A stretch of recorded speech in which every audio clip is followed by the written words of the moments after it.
कि कोई भी पुख्ता इंतजाम नहीं किए जाते हैं लोगों की ओर से, जबकि वादे दावे तो बहुत किए जाते हैं सरकार की ओर से और प्रशासन की ओर से भी।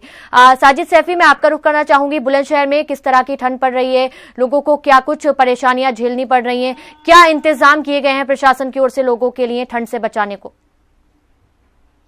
देखिए माविया, पिछले 3 दिन लगातार बारिश रही, जिस बारिश के बाद अगर ये हम 6 जनवरी 7 जनवरी की बात करते हैं तो मौसम जो है वो ठीक हुआ, उसका मिजाज जो है बदल गया। चूंकि बारिश के बाद जो कोहरा है वो छट गया और कोहरा नहीं रहा तो गुनगुनी धूप निकल आई और धूप से लोगों को काफी सर्दी से राहत मिली। लेकिन आज की अगर बात करते हैं तो देर रात से ही जो कोहरा है वो लगातार सफेद चादर सड़कों पर कोहरे की छाई हुई है। अभी का वक्त 8 बजे से अधिक का समय अब हो चुका है, लेकिन सूर्य देव के दर्शन नहीं है और आज कोहरे को देखकर ऐसा लगता है कि सर्दी जो है आज ज्यादा रहने वाली है। जो कि पिछले 2 दिन की हम बात करते हैं तो 2 दिन मौसम में गनीमत रही थी और गुनगुनी धूप से काफी राहत लोगों को मिल रही थी, लेकिन आज अभी भी कोहरा है। और अगर व्यवस्थाओं की बात की जाए तो जो जिला प्रशासन है उसकी ओर से ये कोशिश की जा रही है, जिस तरह से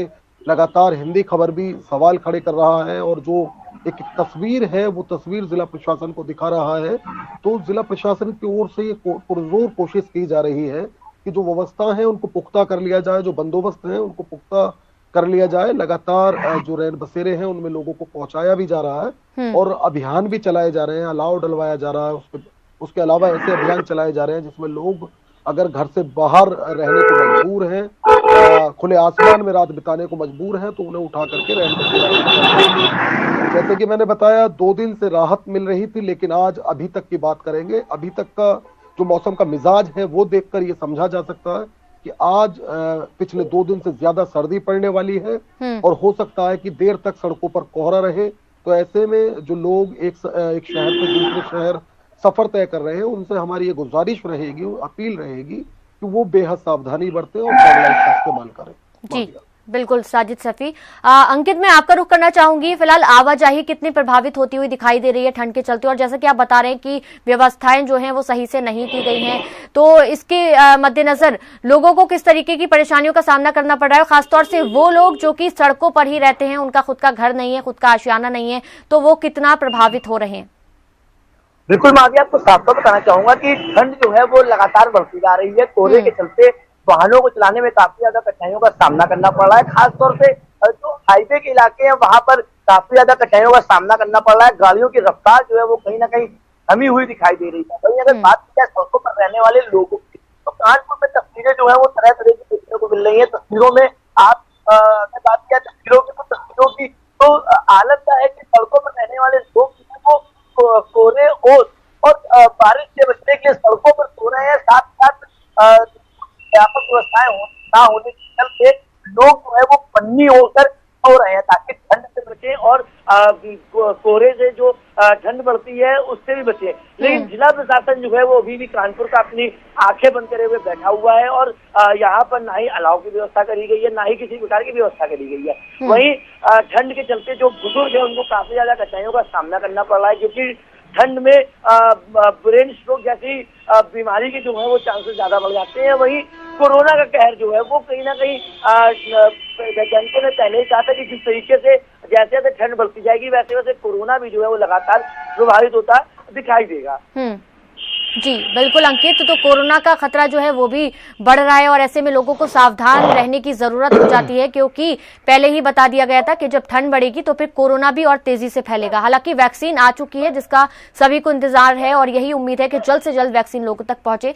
साजिद सैफी, मैं आपका रुख करना चाहूंगी, मौसम विभाग का क्या कुछ कहना है? यानी ये माना जाए कि जैसे जैसे अब जनवरी का महीना आगे बढ़ेगा वैसे वैसे बुलंदशहर में लोगों को और ज्यादा ठंड के चलते दुश्वारियों का सामना करना पड़ेगा? देखिए, अभी तक जो मौसम विभाग का पूर्वानुमान है, जनवरी के महीने में ठंड अक्सर बढ़ जाती है, तो ठंड बढ़ने की पूरी संभावना है। जैसे जैसे ठंड बढ़ने की संभावना है वैसे वैसे हम लोगों से अपील कर रहे हैं और आगे करते रहेंगे कि सावधान रहने की भी जरूरत है। जी हम जिस तरह से मौसम विभाग ने अनुमान लगाया था कि 3, 4 और 5 जनवरी को बारिश होगी, तो भारी बारिश बुलंदशहर में भी देखने को मिली, बुलंदशहर के अलग अलग कस्बों में देखने को मिली। हालांकि उस बारिश के बाद मौसम साफ हो गया और जो कोहरा है वो आसमान से छट गया। कोहरा छट गया तो धूप निकली और धूप से काफी हद तक लोगों को राहत मिली। लेकिन आज जिस तरह से दोबारा एक बार कोहरा देखा जा रहा, तो ऐसे में लोगों को फिर एक बार सावधान रहने की जरूरत है, क्योंकि जब गुनगुनी धूप निकलती है तो हम अक्सर भूल जाते हैं कि सर्दी से फिर हमारा सामना हो सकता है जी। और जरूरत है ऐसे में जागरूकता की। जिस तरह से लगातार मौसम अपना रूप बदल रहा है, रंग बदल रहा है, तो ऐसे में कई बीमारियां बढ़ जाती हैं और जो मरीज हैं जैसे दमे के, अस्थमे के, सांस के जो रोगी हैं या फिर निमोनिया के जो रोगी हैं, उनकी तादाद में भी भारी इजाफा देखने को मिलता है इन दिनों और अस्पतालों में जो है लोगों की ज्यादा तादाद देखने को मिलती है। तो ऐसे में एहतियात बरतने की जरूरत है। साथ ही जो स्वास्थ्य महकमा है उसको भी लोगों को अच्छे से ट्रीट करने की जरूरत है। तो ये वो तमाम चीजें हैं जिन पर गौर करने की जरूरत है और अगर हम सावधानी बरतेंगे तो इस सर्दी से बचा जा सकता है। चूंकि लगातार पहाड़ों में बर्फबारी हो रही है तो मैदानी इलाकों में ठंड बढ़ना भी लाजमी है। जी बिल्कुल साजिद सैफी, और ये भी देखने को मिलता है कि कई बार जनवरी का महीना जो होता है वहां उसमें ठंड भी वो जो धूप है वो भी निकलने लगती है, तो ऐसे में जो दुश्वारियां हैं वो लोगों को कम झेलनी पड़ती हैं। और अब जबकि एक और नई बीमारी बर्ड फ्लू भी आ गई है और कोरोना तो है ही, कोरोना का नया स्ट्रेन भी आ गया है, तो ऐसे में लोगों को बहुत ज्यादा जरूरी हो जाता है कि खुद भी बचें, अपनों को भी बचाएं और ठंड के चलते जो कुछ भी बीमारियां फैलने का खतरा है उनसे बेहद सावधान रहें। बहुत बहुत शुक्रिया साजिद सैफी, तमाम अहम जानकारी हमें देने के लिए। अंकित सिंह, आपका बहुत बहुत शुक्रिया, आपने तमाम अहम जानकारी हमें दी।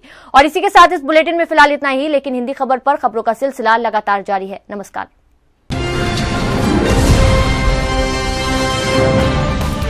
घंटी का बटन दबाइए और हिंदी खबर से जुड़ जाइए।